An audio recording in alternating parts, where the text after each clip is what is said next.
અમેરિકાનું જ્યારે યુદ્ધ શરૂ હતું વિયેતનામ સાથે, તે વખતે એક અમેરિકાની નેવીના એક ફાઇટર જેટના પાયલટ હતા, ચાર્લ્સ પ્લમ. એને લગભગ 74 જેટલી સોર્ટીઝ કરેલી, બોમ્બાર્ડિંગ વિયેતનામ ઉપર કરેલું. એમાં એક વખત વિયેતનામની એન્ટી એરક્રાફ્ટ ફાયરમાં એનું પ્લેન આવી ગયું અને ડેમેજ થયું, તૂટ્યું. એટલે એને સ્વિચ દબાવીને ઇજેક્ટ થઈ ગયો, સીટ સાથે ઇજેક્ટ થયો અને પેરાશૂટ ખુલી ગયું. એટલે એ ઉડતો ઉડતો નીચે આવ્યો, અને ઉડતો નીચે આવ્યો એટલે નીચે તો દુશ્મનો ઉભા જ હતા, અને આવા લોકોને લોકો જીવતા પકડી લે, જેથી દુશ્મન દેશ સાથે સોદા થઈ શકે. ચાર્લ્સ પ્લમને જીવતા પકડી લીધા. લગભગ 4 થી 6 વર્ષ એ જેલમાં રહેલા. ઘણી બધી પીડાઓ એમને ભોગવેલી. પછી પેક્ટ સાઇન થઈ અમેરિકા અને વિયેતનામ વચ્ચે. એના પેક્ટના ભાગરૂપે એને છોડી દેવામાં આવ્યા. એ અમેરિકામાં પાછા આવ્યા પછી તો એમને રિટાયરમેન્ટ જાહેર કર્યું. પછી એમનું કાર્ય શું, તો પ્રસંગે કોઈ કોર્પોરેટ સેમિનાર્સ હોય એમાં જઈને પોતે પ્રવચનો કરતા, પોતાના જીવનના અનુભવો કહેતા. અને 6 વર્ષે જેલમાં રહીને જે ભયંકર અત્યાચાર એમને ભોગવેલો, એની વચ્ચે કેવા વિચારો અને કેવી ભાવનાથી પોતે સ્થિર રહી શકે, બધી વાતો કરતા. એટલે ખૂબ સારું મોટિવેશન બધાને આપતા. એકવાર ચાર્લ્સ પ્લમ એક રેસ્ટોરન્ટમાં જમવા બેઠા હતા. ત્રીજા ટેબલ ઉપર રેસ્ટોરન્ટમાં એક વ્યક્તિ, બહુ જ સામાન્ય કપડાં પહેરીને સામાન્ય વ્યક્તિ બેઠેલી, એ ચાર્લ્સ પ્લમને ઓળખી ગઈ કે આ ચાર્લ્સ પ્લમ છે. એટલે એમના ટેબલ ઉપરથી એ ભાઈ ઊભા થઈને ચાર્લ્સ પ્લમને મળવા માટે આવ્યા અને કહ્યું કે આર યુ ચાર્લ્સ પ્લમ? તો કે યસ. કે sir, how was the ejection and how was the parachute? Charles પ્લમે એની સામે આશ્ચર્યની આંખોથી જોયું. પેલા વ્યક્તિએ શું પૂછ્યું? તમારું ઇજેક્શન કેવી રીતે થયેલું અને કેટલું સ્મૂથ રહેલું, અને તમારું પેરાશૂટ ટાઈમે ખુલી ગયું હતું ને? ચાર્લ્સ પ્લમ એના કપડા સામે ને વ્યક્તિ સામે જોયું કે આ સીધો મને આવો પ્રશ્ન કેમ પૂછે છે? હું આને પહેલી વાર મળું છું, એ મને પહેલી વાર મળતો હશે. ચાર્લ્સ પ્લમે પૂછ્યું કે I think we are meeting for the first time, isn't it? તો કે યસ સર, આપણે પહેલી વાર મળીએ છીએ. તો કે કેમ આવો પ્રશ્ન પૂછો છો? ટાઈમે તમારું પેરાશૂટ ખુલી ગયું હતું ને, અને લેન્ડિંગ કેવું રહ્યું, એવું કેમ પ્રશ્ન પૂછો છો? ચાર્લ્સ પ્લમે પૂછ્યું. ત્યારે આને કહ્યું કે સર, હું જે ફેક્ટરીમાં વર્કર તરીકે કામ કરું છું, એ જ ફેક્ટરી અમેરિકાની નેવીને એરક્રાફ્ટ પાયલટ માટે એના સીટની નીચે પેરાશૂટ ફિટ કરે છે. તમારું પેરાશૂટ મેં ફિટ કરેલું. ચાર્લ્સ પ્લમની આંખમાં જળજળી આવી ગયા. એને ઊભા થઈને વ્યક્તિને અભિનંદન પાઠવ્યા, એમને ભેટ્યા. તે દિવસથી ચાર્લ્સ પ્લમની બોલમાં ફેર પડી ગયો, મોટિવેશન કરવાની રીતમાં ફેર પડી ગયો, અને પોતાના પ્રવચનનો વિષય કાયમ રાખતા, do you know who fitted your parachute? કાયમ એમના પ્રવચનનો વિષય શું રહેતો હતો? એ લોકોને શું કહેતા હતા કે તમને ખબર છે તમારું પેરાશૂટ કોણે ફિટ કર્યું છે? એટલે કે તમને ખબર છે કે તમારા કઠિન સંજોગો પરિસ્થિતિમાં એક બે વ્યક્તિ જે સ્થૂળ અને સમક્ષ હોય એને તમે ઓળખી શકો છો કે આને મને મદદરૂપ મને થયા છે, પણ એની પાછળની ઘણી બધી મોટી ઇકોસિસ્ટમ છે કે જે તમને મદદરૂપ થઈ છે, તમને ખબર નથી. હા કે ના? એટલા માટે દરેકનો આદર કરીને દરેક પ્રત્યે સન્માનની ભાવના રાખવી જોઈએ. That is the key of this understanding. અમે પ્રમુખ સ્વામી મહારાજના જીવનમાં જોયું છે, દરેક વ્યક્તિનો આદર, નાનામાં નાની વ્યક્તિનો પણ આદર, સામાન્ય હોય, ગ્રામીણ પ્રજા હોય, અનપઢ હોય, જ્ઞાતિ જાતિના ભેદ વગર પ્રમુખ સ્વામી મહારાજ દરેકને આદર આપી શકતા, દરેક માટે પ્રેમ રાખી શકતા. કારણ કે આ ગ્રેટિટ્યુડની ભાવના કે આખી ઇકોસિસ્ટમ આપણને મદદરૂપ થાય છે ક્યાંક ને ક્યાંક રીતે, અને દરેક વ્યક્તિ, દરેક અસ્તિત્વ સન્માનને પાત્ર છે. Do you agree with this statement? દરેક અસ્તિત્વ સન્માનને પાત્ર છે જ. પ્રમુખ સ્વામી મહારાજ દક્ષિણ ગુજરાતમાં તિથલમાં અમારું મંદિર છે, ત્યાં એક પ્રસંગે બિરાજમાન હતા. એ વખતે ગુજરાત રાજ્યના એક મંત્રી હતા મોહનસિંહ રાઠવા, અને પછી એ રેલવે મિનિસ્ટર પણ બનેલા.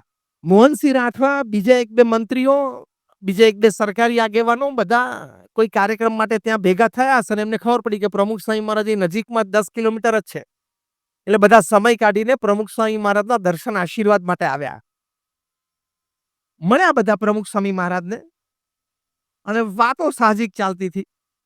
એટલે મોહનસિંહ રાઠવાએ કીધું, સ્વામી અમે અધવચ્ચે કાર્યક્રમ મૂકીને આપના દર્શન આવ્યા છે ને હું મુખ્ય મહેમાન છું, મારું પ્રવચન બાકી છે એટલે મારે જરા નીકળવું પડશે.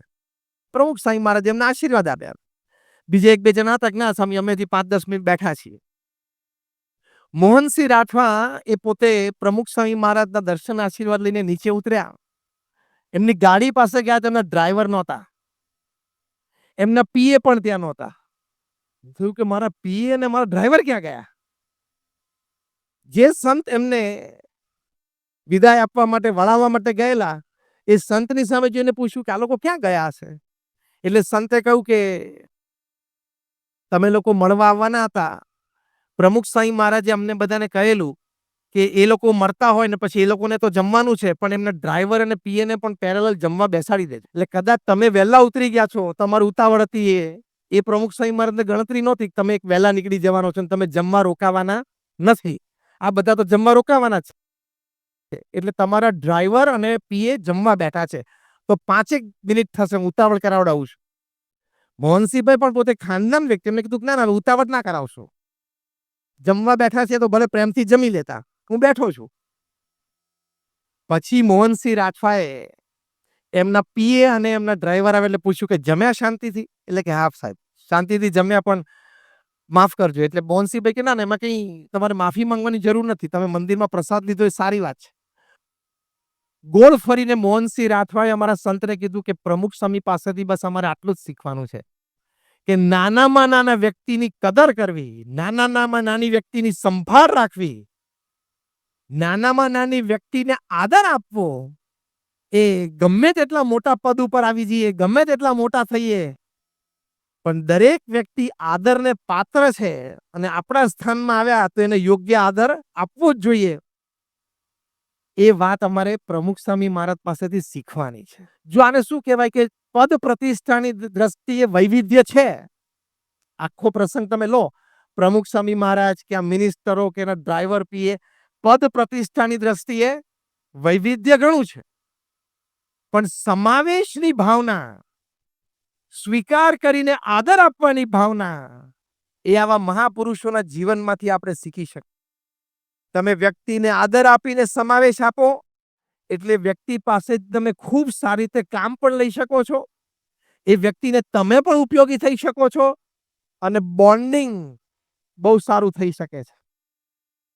કારણ કે મેં કહું ને કે નાનામાં નાની વ્યક્તિનો રોલ છે. ધારો કે તમારે મીટિંગમાં અગત્યની જવાનું હોય તો તમારો ડ્રાઈવર એનો રોલ છે કે નહીં? તમને ટાઈમે મીટિંગમાં પહોંચાડે છે, તમારા કાર્યાલય પર પહોંચાડે છે. તમારા ઘરના નોકરનો પણ રોલ છે કે એમને સવારે નાસ્તો તૈયાર કરી દો, ડાઇનિંગ ટેબલ ઉપર નાસ્તો મૂકી દો, તમે ટાઈમે નાસ્તો કરીને જલ્દી કામે જઈ શક્યા.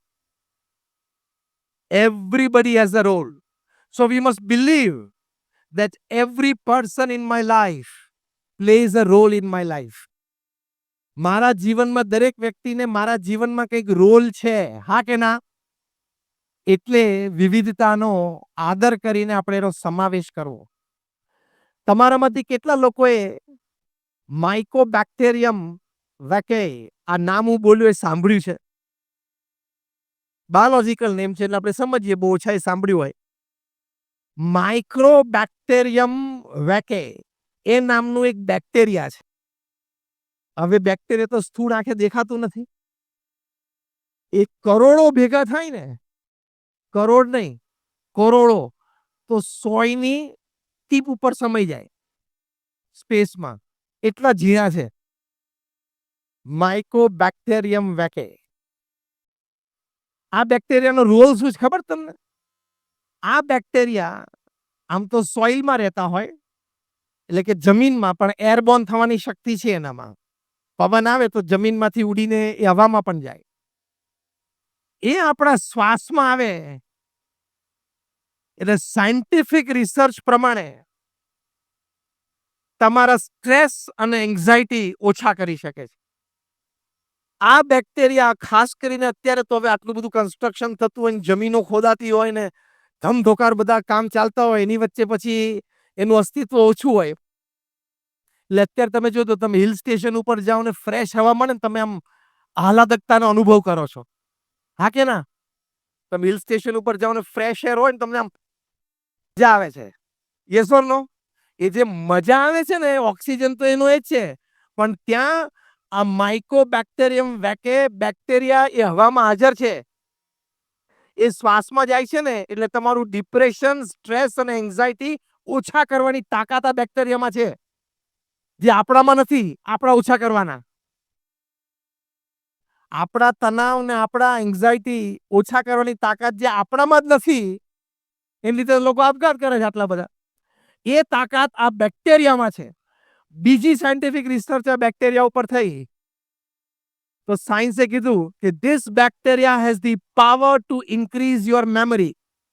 આટલું નાનું બેક્ટેરિયા છે એટલે તમારી યાદ શક્તિ વધારવાની ક્ષમતા છે.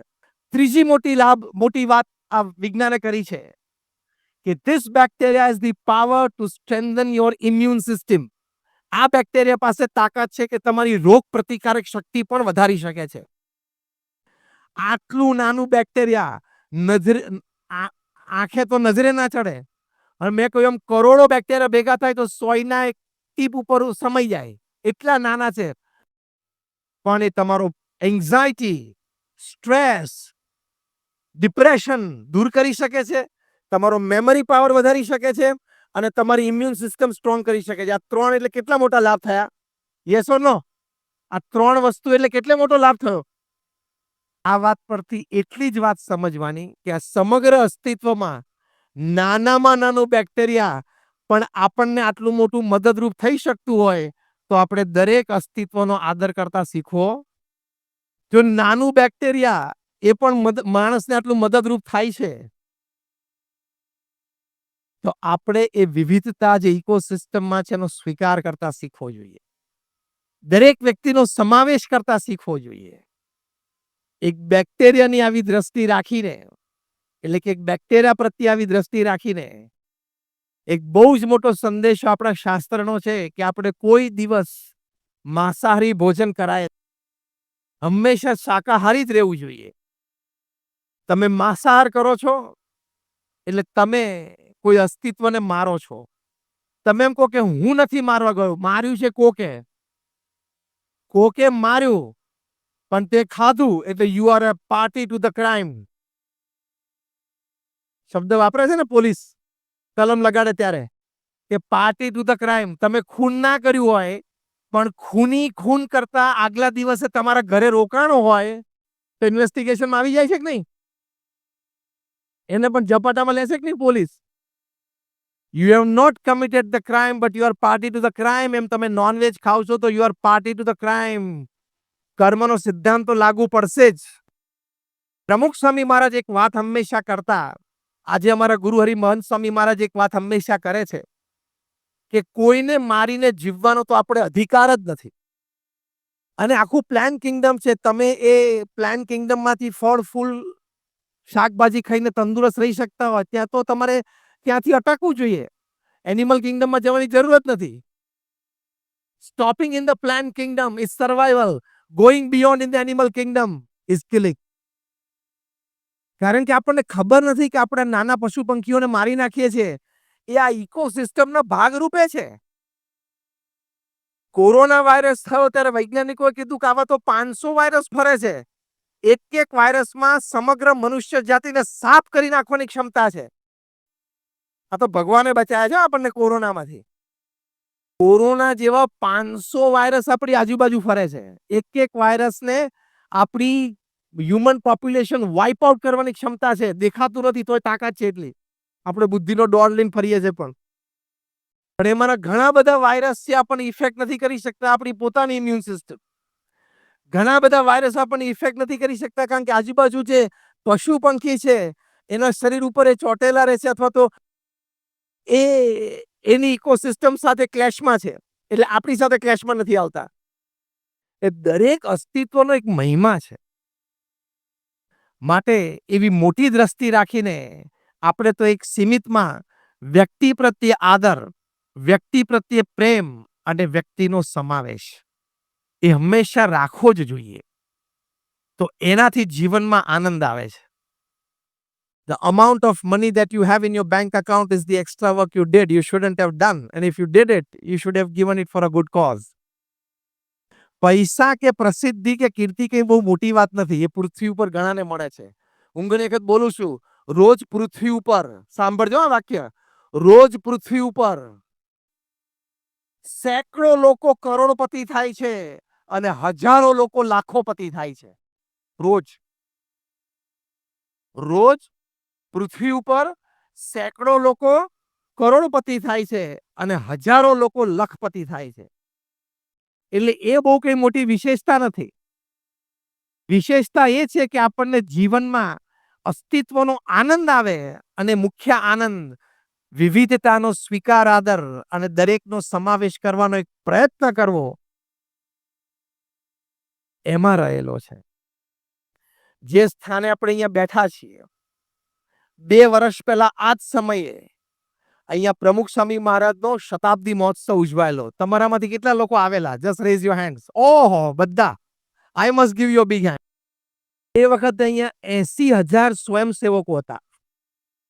પુરુષ, મહિલા, યુવા, યુવતી, કિશોર, કિશોરી, બાળ, બાલિકા, 80,000.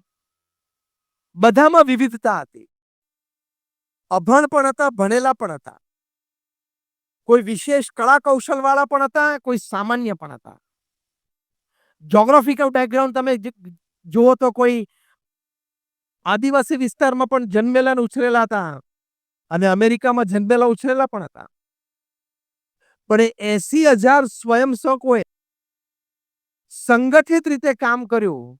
તો જે સ્થાને આપણે અહીંયા બેઠા છે, આ વિશાળ જમીન, અહીંયા 1 મહિના દરમિયાન 1,21,00,000 વિઝિટર આવે એટલે રોજના 4 લાખ વિઝિટર.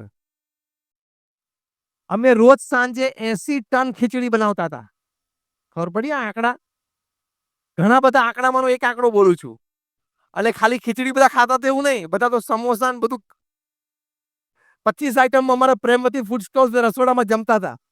25-50 આઈટમ માની એક આઈટમ નહીં. આંકડા મેં તમને કીધા. 80 ટન ખીચડી. 40 થી વધારે સેવાકીય વિભાગો હતા. દરેક વિભાગમાં જે તે નિષ્ણાત પણ મૂકેલો હોય, કે સમજી લો ઇલેક્ટ્રિક વિભાગ છે, આ નગરનું બધું વાયરિંગ કરવાનું હતું. સેંકડો મીટરનું અંડરગ્રાઉન્ડ વાયરિંગ અમે કરેલું, કિલોમીટરનું કરેલું. એના એક્સપર્ટ પણ એ વિભાગમાં હોય, પણ એની સાથે સાથી તરીકે એને મદદરૂપ થવા માટે કોઈ એક આખું મંડળ કે એક આખું ગામ, ત્યાંના અમારે 25-50 સ્વયંસેવકોને મદદમાં મૂક્યા હોય.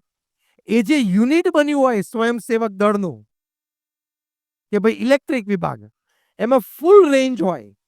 ઇલેક્ટ્રિક એન્જિનિયર્સ પણ ઘણા બધા હોય, આઈટીઆઈ નો ઇલેક્ટ્રિક કોર્સ કરેલો હોય એવા પણ હોય, એક કોર્સ ના કર્યો હોય પણ ઇલેક્ટ્રિકની દુકાનમાં 15-25 વર્ષ નોકરી કરી હોય એવા હોય, સામાન્ય કોઈ જે મંડળ મુખ્યમાં બીકોમ 10-12 ધોરણ ભણેલા હોય, કોઈ અભણે હોય.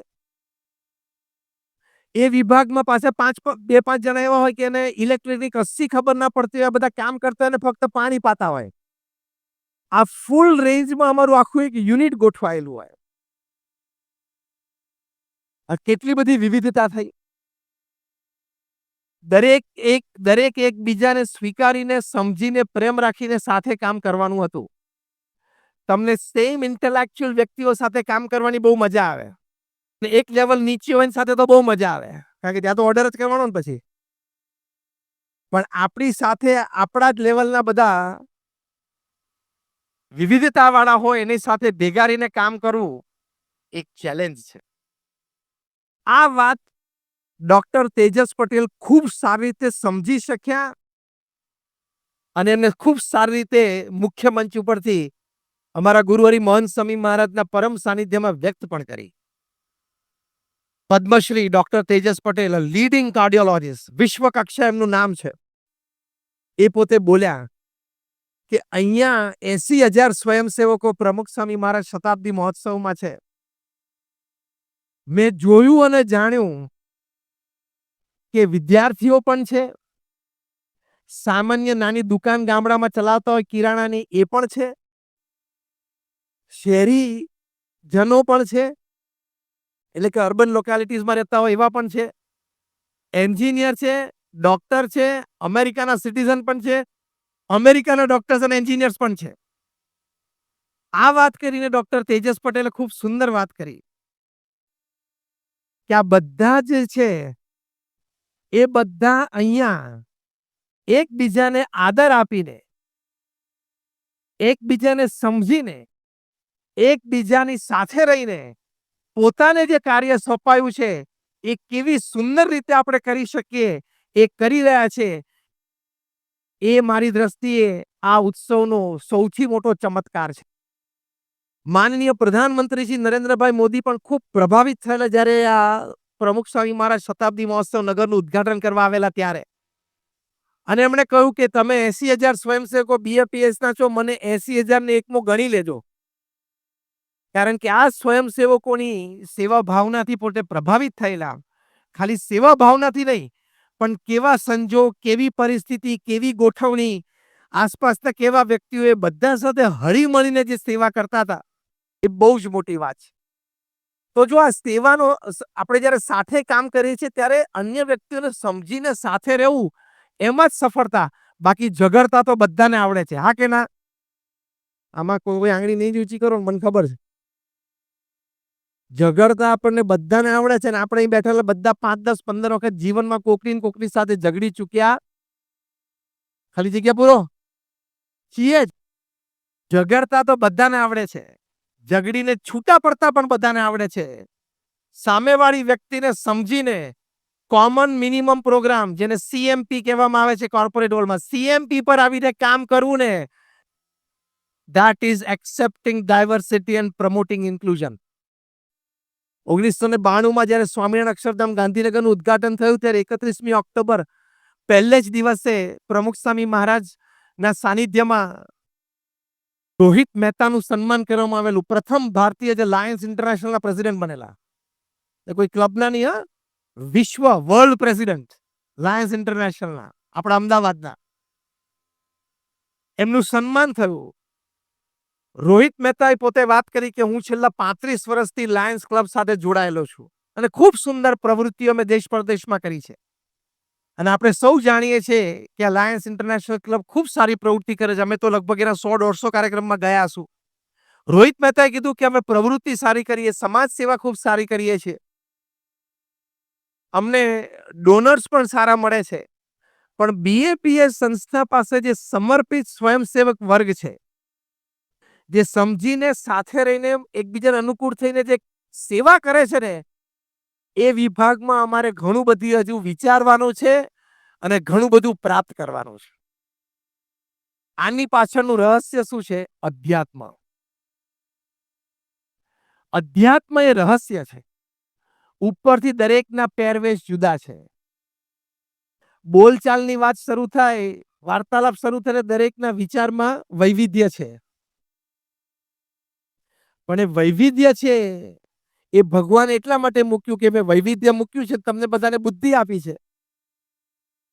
હવે તમે બુદ્ધિથી વિચારીને વૈવિધ્યને આદર આપીને સ્વીકારીને રહી શકો, એની માટે મેં તમને બુદ્ધિ આપી છે. તો આપણે રિવર્સ ઉપયોગ કરીએ છીએ.